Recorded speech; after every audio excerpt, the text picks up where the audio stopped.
Hey y'all, welcome back or welcome to Tea by Khalil and welcome to what I learned about tea this week so you didn't have to Tetley Tea edition.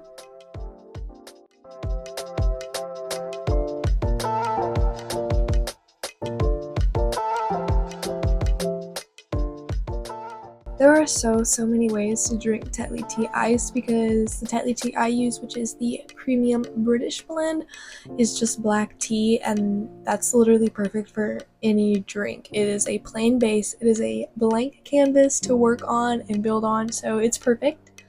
P.S. Tetley tea is my favorite bagged black tea to drink. If you didn't already know that, but I'm sure you probably did. So anyway, you'll see me use it and talk about it a lot because I absolutely love it. With that in mind, today we're going to be looking into the history of Tetley tea, where you can buy this premium British black Tetley tea, and we're also going to make an iced Tetley tea with Waterloo and frozen coconut foam. As always, all of the research that I'm using is in the description box below, so make sure to check it out if you're interested. Let's get into it. Okay, first things first, where do you even buy this premium British black bag tea? Guys, don't let the words premium and British fool you. You can literally buy this tea for $5 at Walmart, and it is the best, most rich, robust, and strongly flavored bagged black tea I have ever had. I cannot recommend it enough. Y'all should definitely go check it out, go try it, and let me know if you like it. Okay, with all that out of the way, make sure y'all buckle up because the history of the beginning and the empire that Tetley tea is so extensive. I was not prepared, and y'all are not prepared either, but buckle up, let's get on into it. The history of the Tetley tea brand goes all the way back to 2737 BC. Well, not the brand. I may have been a little misleading. It's actually the tea that's used to make Tetley tea that dates all the way back to 2737 BC, but regardless, that's crazy. That's crazy. According to the Tetley tea website, the brand actually didn't come into fruition until 1837 when the Tetley tea brothers Joseph and Edward went into business in Yorkshire, England.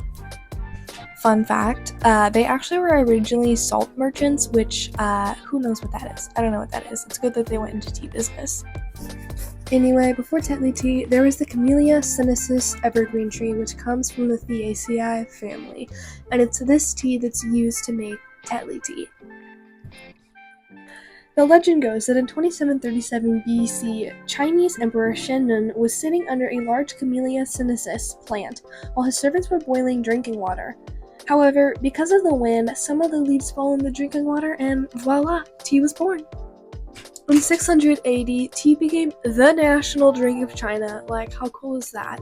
And then later in the early 1600s, tea's popularity spread through sailors who would bring tea home as gifts to their families.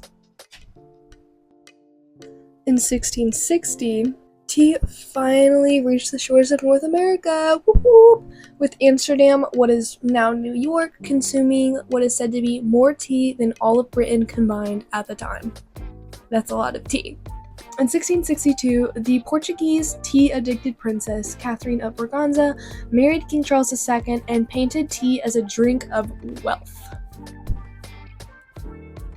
In the early 1700s, now Great Britain has started its tea addiction, but unfortunately, taxes put it out of reach. Thus, this resulted in 7 million pounds of tea being smuggled. 7 million pounds. That's a lot. In 1773, y'all know what happened, the Boston Tea Party. The colonial American people were in dire need to feed their tea addiction and hated taxes, and y'all know the rest. Later, in 1834, the famous tea clipper races began, and for being so famous, I didn't know about them. Maybe y'all did, but I sure didn't. Anyway, these races would start in China and then go around the Cape of Good Hope, which is a fire name, by the way. I want to know where it came from and who created it because they deserve a gold medal. Anyway, these races would finally end in the English Channel, and the first person to throw their tea cargo onto the docks in London was the winner. One extreme to the next.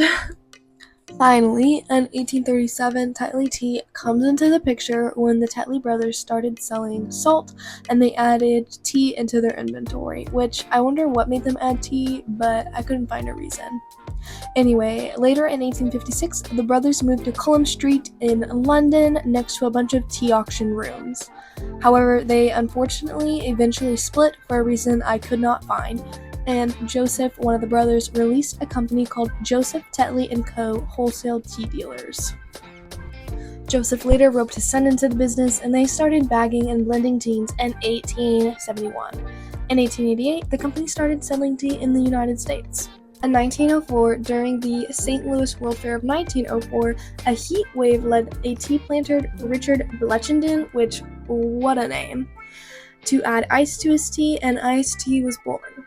Little did he know it would become the phenomenon that Americans cherish today. In 1908, a happy accident occurred when a New York tea merchant, Thomas Sullivan, sent samples of tea in silk bags, which people wrongly assumed were supposed to be brewed in teapots. Thus, the tea bag was born. Can you imagine a world without the tea bag?